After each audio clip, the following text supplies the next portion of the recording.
kalbo at panot, magsaya na kayo. Dahil hindi natutubo ang uban nyo,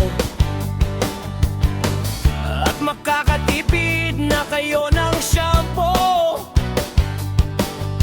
at di na rin kailangan salamin at suklay nyo.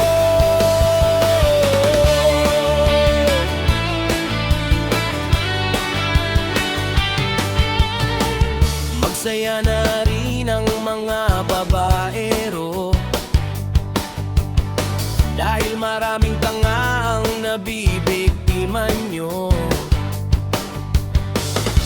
Sana hindi kayo makatagpo ng babaeng puputol sa kaligayahan nyo. Mga tismosa, magdiwang na kayo. May balita na kayo ang gagawing tatapat anunsyo.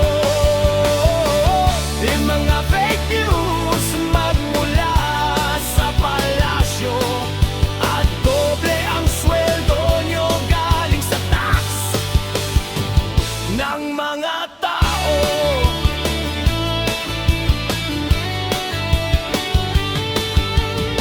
Mga supot at di patuli, bandila nyo ay itaas nyo.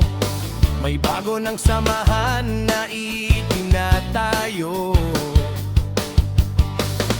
Mamili na lang kayo ng mga lider nyo, yung kaya kayong ipagtanggol sa mga kahihiyan ninyo. Ako magsaya na rin ako, kahit maliit ang aking labuyo.